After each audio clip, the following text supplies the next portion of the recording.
Waktu berubah, kita harus berubah di dalam. Dibutuhkan kreativitas dan inovatif.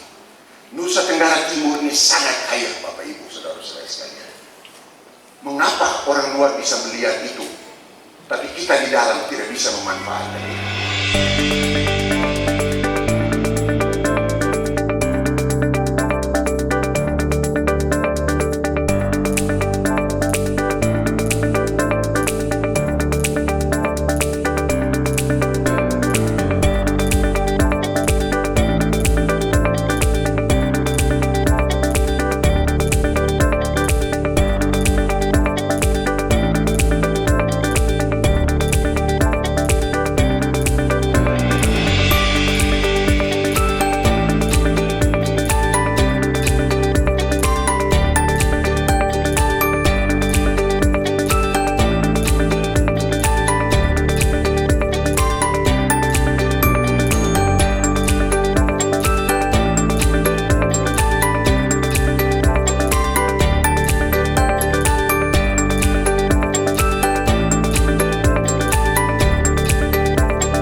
Assalamualaikum warahmatullahi wabarakatuh. Salam, Salve, Om Swastiastu, Namo Buddhaya, salam kebajikan, salam sehat. Luar biasa hari ini. Saya begitu Pak Gubernur mengatakan, kakak bisa nggak? Dia selalu memakai saya kakak, karena memang umur saya lebih tua, dan juga saya lebih dulu membaca buku dari beliau, tapi beliau lebih pintar dari saya pada hal-hal lain. Dia lebih pintar, lebih tadi beliau mengatakan dia profesor kejahatan, saya profesor yang lain. Saya bilang, tanggal berapa? Dia mengatakan hari ini, pas hari Sumpah Pemuda. Dan pada hari ini seharusnya saya ke Labuan Bajo, karena saya ditugaskan oleh Bapak Jokowi sebagai Ketua Persiapan Infrastruktur menjelang G20 2023 di Labuan Bajo. Kita tepuk tangan untuk Bapak. Mengapa saya datang? Karena ini luar biasa. Ini sesuai dengan visi dan misi saya dan Pak Vito. Pada saat kita pertemuan di Labuan Bajo dengan para pemimpin koperasi dan para bupati pada saat itu, kita mengatakan, teman-teman sekalian, koperasi ini tidak hanya simpan pinjam, tetapi koperasi ini harus membuat sesuatu yang nyata. Simpan pinjam oke, tetapi ada yang nyata di masyarakat. Tidak berlebihan kalau tadi dikatakan oleh Pak Bupati, kita adalah investor. Bayangkan Bapak Ibu, kalau kita lihat anggaran, dananya dari koperasi, itu bisa berapa triliun. Saya mohon maaf, dengan rendah hati saya harus mohon maaf. Para pengusaha, mereka datang ke sini, bahwa uang paling 100 miliar, 200 miliar, kita mesti jemput mereka. Padahal ini koperasi 1 triliun, kenapa saya tidak memberikan penghargaan kepada mereka? Harus harus membangun terus terang para pengusaha juga berjasa untuk kita. Tetapi kalau dilihat dari uangnya kita punya lebih banyak koperasi itu. Bayangkan kalau kita lihat, kalau kita kumpul seluruh koperasi yang ada di Nusa Tenggara Timur, omsetnya itu sudah sampai dengan 10 triliun lebih. Uang yang beredar aja sudah sampai dengan 5 triliun atau 3 sampai dengan 5 triliun. Ini luar biasa. Ini satu modal yang sangat luar biasa. Oleh sebab itu kami sangat berbangga dan sangat berterima kasih kepada Koperasi Pintu Air yang sudah membuat sesuatu terobosan. Saya dan Pak Victor, kami dua sudah melakukan pemasaran baru dua komoditi. Kami melakukan pemasaran ke seluruh dunia, kopi dan kelor. Mengapa kami mengatakan ke seluruh dunia? Kami mengirim itu ke 400 para misionaris kita yang ada di seluruh dunia. Misionaris kita yang berasal dari NTT yang tugas di luar negeri, dan mereka bersedia untuk memasarkan produk-produk dari Nusa Tenggara Timur. Mari kita tepuk tangan untuk kalau sekarang Bapak Ibu di Eropa terkenal dengan apa yang dinamakan Miracle of Tree atau Miracle Tree, yaitu kelor, maka tadi sudah dikatakan coconut, the tree of life. Jadi kita akan mengirim juga itu, kita promosikan melalui saudara-saudara kita, melalui kakak adik kita yang bertugas di luar negeri. Jadi nanti Ibu Silvi, kita nanti bekerja sama dengan teman-teman di sini, tidak apa-apa, kita dagang aja nggak apa-apa. Kita beli dari sini, kita jual lagi ke luar negeri, nggak apa-apa. Nanti untungnya juga untungnya untuk Pak Bagu aja, tidak usah Pak Gu, karena Pak Gu itu sudah lebih banyak dari saya. Saya teringat Bapak Ibu, istilah yang dipakai tadi oleh adik saya Berno Letepung. Dia mengatakan apa yang kita kerjakan sekarang, yaitu yang terjadi dahulu dan terabaikan sekarang. Ini kata-kata tadi saya catat, saya renung, betul. Dulu siapa yang tidak tahu di mau beres ini? Dulu kalau orang naik motor, orang yang punya Kopra, pasti tahun 70-an. Kalau yang tidak punya Kopra, tidak bisa beli motor pada saat itu. Dan pada saat itu. Itu dulu. Tapi sekarang, istilah dia saya pinjam, terabaikan. Waktu sudah berubah. Bapak Ibu, saudara-saudara sekalian, kita harus berubah di dalamnya. Tempora mutatus, et nos mutatur in illis. Waktu boleh berubah, kita harus berubah di dalamnya. Terima kasih kepada Pintu Air. Waktu boleh berubah, tapi kalian sudah berubah di dalam waktu yang berubah itu. Terima kasih sekali. Tidak berlebihan saya mengatakan bahwa koperasi ini satu-satunya yang melakukan terobosan untuk melihat bagaimana kebutuhan masyarakat dunia sekarang. Dunia sekarang sudah jenuh dengan minyak kelapa sawit. Mereka kembali kepada minyak yang asli, yaitu minyak kelapa. Saya setuju tadi, tidak ada pakai istilah PCO atau macam-macam. Cukup aja bilang minyak kelapa pintar Flores, pintar itu pintu air, gitu. Jadi itu sudah sangat luar biasa. Itu luar biasa Bapak Ibu, saudara-saudara sekalian. Waktu berubah, kita harus berubah di dalam. Dibutuhkan kreativitas dan inovatif. Nusa Tenggara Timur ini sangat kaya Bapak Ibu, saudara-saudara sekalian. Mengapa orang luar bisa melihat itu, tapi kita di dalam tidak bisa memanfaatkan itu? Saya harus memberikan apresiasi kepada anak-anak muda saya.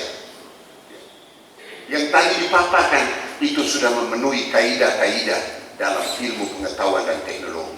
Mereka melakukan riset, dan sekarang saya dan Pak Bu, kami melakukan riset. Kami minta kepada undangan buat riset. Kalau kelor ini sudah ada risetnya untuk mengobati A, B, C dan sebagainya. Sekarang kami lagi riset, sudah ada hasilnya, yaitu minyak cendana. Kita sudah coba beberapa orang yang minum minyak cendana dan bebas dari COVID-19. Hasilnya dari riset itu. Oleh sebab itu saya menghimbau kepada generasi muda, hal-hal yang dulu nenek moyang kita berikan kepada kita, lakukan improvisasi, lakukan riset, lakukan penelitian supaya dia memenuhi standar-standar dari kriteria yang ditentukan secara internasional. Saya sangat bangga tadi memberikan pemaparan itu. Saya dan Pak Gubernur, Pak Bupati dengarnya sangat luar biasa. Terima kasih. Memang Pak Berno ini dia tahu. Kalau saya punya teman Romo Moses ini dulu mengatakan skio kui krenedini. Ini dulu teman, hanya yang baiknya Pak Romo Moses jadi pastor. Saya ini agak sedikit nakal. Jadi aku tahu kepada siapa saya harus bicara. Itu di mata Injil. Tapi Breno saya tahu saya harus jelaskan di depan siapa ini. Makanya dia tadi berapi-api karena ada bupati, ada wakil gubernur. Kapan lagi saya mau tunjukkan bahwa ini hebat itu. Breno mana Breno? Oh dia lagi di bawah, hebat itu. Itu luar biasa tuh. Bapak Ibu, saudara-saudara sekalian. Bapak Ibu, saudara-saudara sekalian. Pemerintah Nusa Tenggara Timur di dalam pembangunan kami meminjam prinsip yang dipopulerkan oleh dunia sekarang, namanya pentahelix. 5 jalinan. Tetapi di NTT kita pakai sektahelix. Yang pertama adalah serahkan kepada Yang Maha Kuasa. Seperti tadi Presiden Komisaris mengatakan bahwa serahkan kepada yang di atas. Baru 5 yang lain adalah pemerintah, LSM, kelompok-kelompok masyarakat, pelaku ekonomi termasuk koperasi, pers, perguruan tinggi, akademi. Jadi ada 5 jalinan yang kita harus lakukan itu. Semua komponen yang ada di Nusa Tenggara Timur kita harus berdayakan, kita harus gerakan sama-sama. Karena bagaimanapun juga Bapak Ibu saudara-saudara sekalian, seperti tadi dikatakan oleh Pak Bupati, benar Pak Bupati, kalau yang sudah dikerjakan oleh swasta, misalnya sekarang kelapa, kita cari lagi yang lain. Kalau ada lagi yang lain kerja, kita kasih. Ada lagi yang kerja, kita kasih. Kita hanya dorong. Kita hanya dari sudut regulasinya dan dari sudut bagaimana memfasilitasi aksesibilitas dan jejaring. Bapak Ibu saudara-saudara sekalian, NTT tidak bisa hanya begini. NTT harus bangkit. Nggak bisa lagi kita seperti dulu jalan biasa-biasa, tidak bisa. Kita harus lead off, harus loncat. Orang lari kita harus lari sampai loncat. Nggak bisa lagi main-main. Kalau tidak kita tertinggal terus dengan provinsi lain. Kita pasti tertinggal. Mengapa kami dorong pariwisata? Bapak Ibu, pariwisata memiliki makna yang sangat luar biasa. Kalau kita berbicara pariwisata, kita berbicara mengenai atraksi. Atraksi budaya kita luar biasa. Kekayaan alam kita luar biasa. Kekayaan nenek moyang kita sangat luar biasa. Yang saya pakai ini Bapak Ibu, bukan kerajinan tangan kita sekarang. Sama sekali, no, bukan kerajinan tangan. Tapi ini adalah kekayaan intelektual dari nenek moyang kita dulu yang diberikan kepada kita turun-temurun. Oleh sebab itu kita harus berterima kasih kepada leluhur kita sudah memberikan kekayaan intelektual yang sangat luar biasa. Kita memiliki atraksi yang sangat luar biasa, atraksi alam, atraksi budaya dan sebagainya. Ya. Termasuk nanti atraksi yang akan kita luncurkan sebentar, yaitu minyak kelapa. Itu juga atraksi. Yang kedua, akomodasi. Mohon maaf para pengusaha, kita akan membuat peraturan dan sudah ada pergubnya yang mendirikan homestay, bukan perusahaan, tetapi kelompok-kelompok masyarakat dan masyarakat itu yang kita dorong untuk mendirikan homestay. Pengusaha-pengusaha besar mereka mendirikan hotel-hotel yang berbintang 4, 5, 6, 7 silakan. Tetapi yang homestay yang 3 ke bawah kita berikan kepada masyarakat atau dengan kelompok-kelompok masyarakat. Di dalam akomodasi Bapak Ibu, mata rantai pasok ekonomi itu sangat kita butuhkan. Para wisatawan datang, dia datang lihat apa, menggunakan apa, dia makan apa, tidur di mana, kemudian dia pulang bawa apa, dengan apa. Itu sederhana sekali sebenarnya. Tetapi akomodasi sangat membutuhkan. Tadi Pak Bupati mengatakan, telur ayam aja kita masih banyak ambil dari luar. Bayangkan Bapak Ibu, Oekusi yang dekat dengan kita, dengan timur, dengan Kupang, mereka mendatangkan telur ayam dari Brazil. ayam dari Brazil, Timur Leste, datangnya ayam dari Brazil. Ini pasar, ini kita harus bisa manfaatkan peluang ini, Bapak Ibu. Itu dari sudut akomodasi. Yang tidak kalah pentingnya adalah aksesibilitas. NTT ini, saya selalu mengatakan dulu waktu di DPR, kami tidak miskin harta, kami tidak miskin sumber daya alam. Yang kami miskin adalah aksesibilitas. Aksesibilitas jalan, aksesibilitas pelabuhan, udara, laut, itu kami miskin. Aksesibilitas yang namanya internetifikasi, kita masih jauh di bawah. Aksesibilitas mengenai elektronifikasi listrik, kita masih sangat jauh. Puji Tuhan, elektronifikasi kita pada saat kami dilantik 61%, paling rendah di seluruh Indonesia. Puji Tuhan, alhamdulillah, hari ini kita sudah 87% elektrifikasi kita di Nusa Tenggara Timur. Jalan raya, tadi kami jalan-jalan dari bawah sampai di sini. Saya dengan Pak Dewan Komisaris mengatakan Pak Gubernur sudah janji tahun 2022 ya. Mungkin bisa lebih cepat, mungkin gitu. Mungkin bisa lebih cepat tidak tadi 2022. Saya mengatakan mungkin karena belum terjadi, harusnya terjadi baru. Tapi kalau seorang wakil gubernur sudah ngomong mungkin, ya 50% ke atas bisa. Bapak Ibu saudara-saudara sekalian, tidak kalah pentingnya ada dua hal lagi, yaitu amenities, kebersihan, kenyamanan. Pada tanggal 9, 10, 11, 12 kami akan melakukan simulasi mengenai keselamatan, keamanan, dan kenyamanan di Labuan Bajo menyongsong G20. Ya.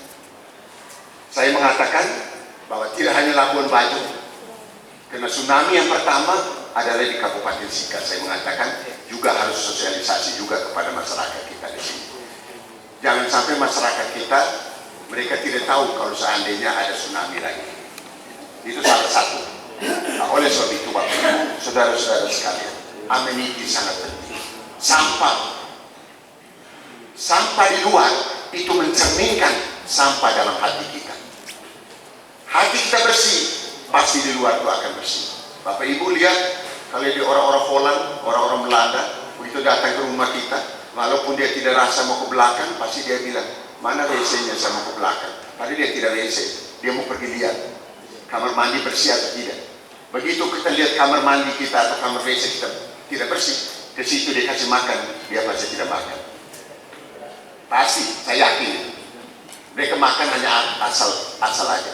Karena mengatakan bahwa tolong ukurnya itu dilihat dari kamar WC-nya itu. Itu amenities. Sampah Bapak Ibu, kita harus memerangi sampah, amenities. Dan yang kelima adalah awareness dari kita, kepedulian dari masyarakat.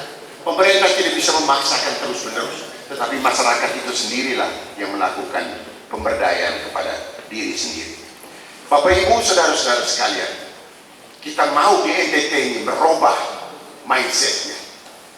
Satu buku yang terkenal sekarang, sangat populer di seluruh dunia, sudah sampai 3 juta eksemplar, yang diterbitkan oleh seorang profesor dari Stanford University, seorang perempuan namanya Carol Dweck. Dia menulis tentang mindset, bahwa zaman sekarang tidak boleh lagi orang fix mindset, dia harus berubah menjadi grow mindset. Saya berterima kasih, sebelum buku ini ditulis, Kopi Pintu Air sudah melakukan perubahan change dari fixed mindset ke grow mindset. Ini luar biasa. Pak Bupati sudah melakukan itu juga. Mudah-mudahan para bupati yang lain, mari kita bersatu padu. NTT tidak boleh begini. NTT harus loncat. 3 tahun ke depan kita harus berbicara di nasional. Sekarang kita baru berterima kasih kepada KPK, kita masuk 5 besar dalam pemberantasan korupsi. KPK loh, ini bukan Yosef Naiso ini.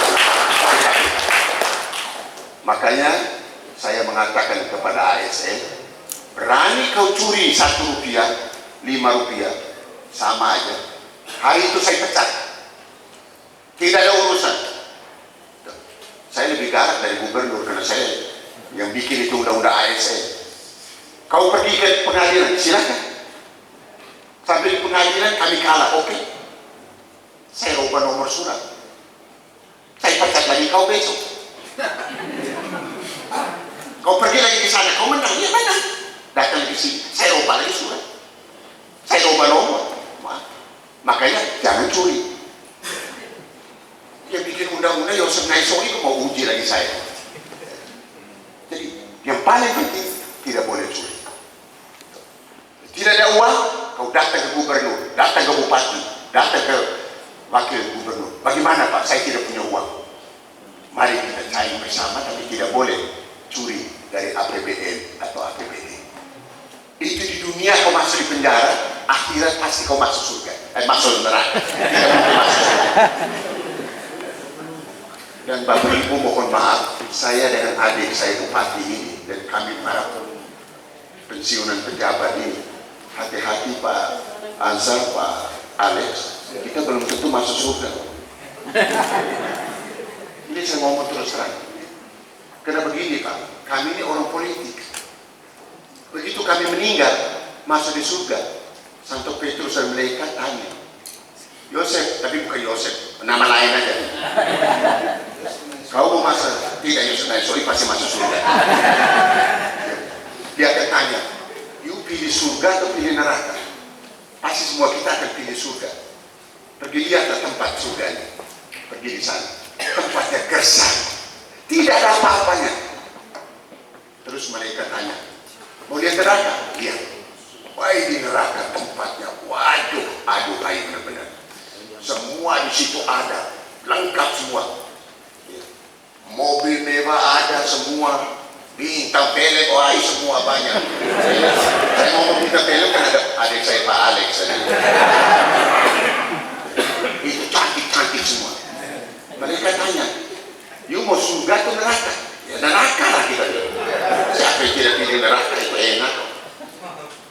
Masuklah kita di neraka. 3 hari kemudian dia berubah. Surga yang sebenarnya bagus tadi sudah berubah menjadi bagus. Neraka yang tadinya bagus berubah menjadi neraka yang benar. Api semua di situ. Kita komplain kepada malaikat. Malaikat, ini kenapa kembali? Oh iya Pak, tadi itu saya kampanye. Seperti Bapak dulu di dunia kampanye. Saya kampanye bagus-bagus. Begitu sudah duduk, ya kembali ke aslinya. Inilah aslinya.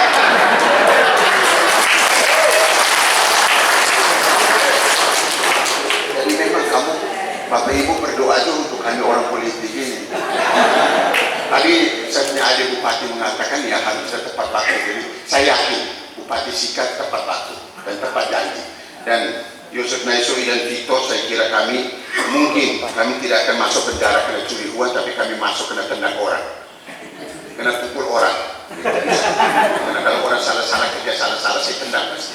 Tapi sampai sekarang kami belum tendang orang dan Pak Victor juga belum tendang orang. Karena mesti harus ikut gaya kita ritmenya. Harus cepat, nggak bisa lama-lama lagi. Surat cepat. Tidak usah bertele-tele dari satu meja ke meja ini, dari satu meja ke sini. Udah dari meja ini langsung ke sini aja, keluar jalan. Gitu. Nggak usah lagi. Kalau bisa internet aja. Kenapa mesti dari satu meja ke meja yang lain? Belum lagi amplop di sini, amplop di sini, amplop di sini dan sebagainya. Ini dulu di provinsi lain, di sini tidak ada, di sini tidak. Jadi Bapak Ibu, saudara-saudara sekalian, semangat Sumpah Pemuda ini harus memberikan semangat kepada kita. Generasi muda sekarang, bayangkan 50 orang dari sebuah desa, sebuah kampung, mereka bisa punya mimpi besar. Dan 25 tahun ke depan kita bisa duduk di gedung yang sangat megah ini, dan kita duduk di kursi yang sangat luar biasa. Tapi 25 tahun yang lalu, apa kita pernah bayangkan orang tua kita pionir-pionir kita, pasti mereka duduk di tanah, mereka bicara di bawah pohon dengan panas terik matahari pasti. Tapi saya tidak tahu pada saat itu pasti sambil minum oke juga pasti. Ya kan Pak Janon pasti tuh. Kalau dia minum tua itu repot itu nanti. Pasti sedikit. Tetapi Bapak Ibu bisa dibayangkan mereka pada saat itu. Tapi sekarang sampai begini. Generasi muda, jangan takut masuk di koperasi. Jangan takut. Jangan malu masuk di koperasi. Saya berterima kasih kepada Tuhan yang mempertemukan saya pada tahun 1975 waktu saya menjadi ketua senat mahasiswa, bertemu dengan tokoh koperasi yaitu Muhammad Hatta di jalan Diponegoro di rumah beliau. Saya mengundang beliau untuk kasih ceramah di universitas saya, dan dia pesan pada saat itu, saya mau pergi ke sana, tetapi Anda tahu nggak, berikan saya definisi mengenai koperasi. Dan pada saat itu saya hanya mangguk, saya bilang, saya angkat tangan, Bapak, saya tidak tahu istilah koperasi. Dia bilang, Anda pulang dulu belajar, besok baru datang lagi. Saya belajar dulu itu koperasi, dan dia hanya mengatakan koperasi itu satu untuk semua, semua untuk semua. Itu luar biasa.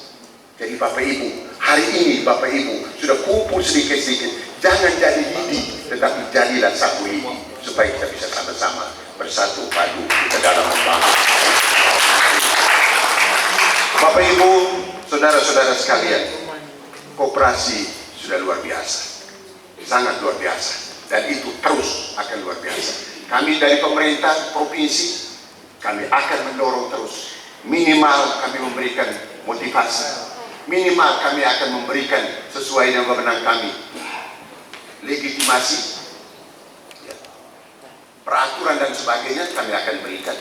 Dan paling penting lagi, izinkan kami untuk membantu Bapak Ibu koperasi ini untuk pemasaran. Karena bagaimanapun juga kami bisa melakukan pendekatan-pendekatan dengan teman-teman di beberapa provinsi dan beberapa negara. Kemarin saya baru menandatangani kerjasama misi dagang dengan Jawa Timur, Provinsi Jawa Timur. Provinsi Jawa Timur luas wilayahnya sama dengan Nusa Tenggara Timur. Jumlah penduduknya mereka 40 juta, kita 5 juta. Oleh sebab itu kita bilang, saya tidak mau kau invest di sini, saya juga tidak mau invest di sana, tapi kita mutual simbiosis. Mutual simbiosis. Garam di sini ada, di sana ada.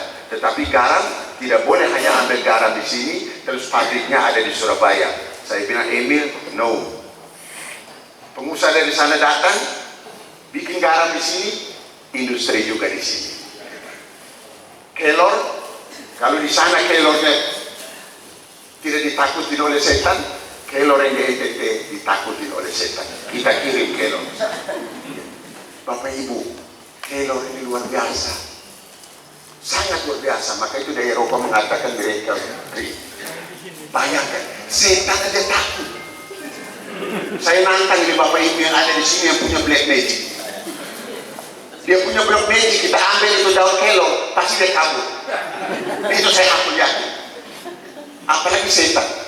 Setan dia takut, apalagi yang namanya penyakit. Maka itu minum itu daun kelor, makan itu kelor, imunitas tubuh, udah itu virus-virus akan jauh. Kalau kita imunitas tubuh, tapi kalau imunitas tubuhnya lemah ya pasti virus akan datang. Tidak hanya virus corona, virus lain juga datang semua di sini.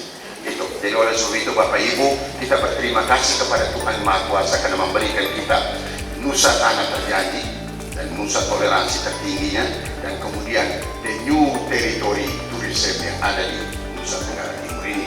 Bapak Ibu, saudara-saudara sekalian, dengan seizin Bapak Ibu, seizin Tuhan yang Maha Kuasa dan seizin Bapak Ibu, saudara-saudara sekalian, seraya kita berdoa sesuai agama kita ini masing-masing, meminta restu dan ridho dari Allah Subhanahu wa Ta'ala, Tuhan Maha Kuasa, maka produk minyak kelapa pintar dari Flores untuk dunia dan area wisata baru Asia Pintar Beach Wailiti Maumere Sika ini saya nyatakan diluncur dan dibuka dengan resmi.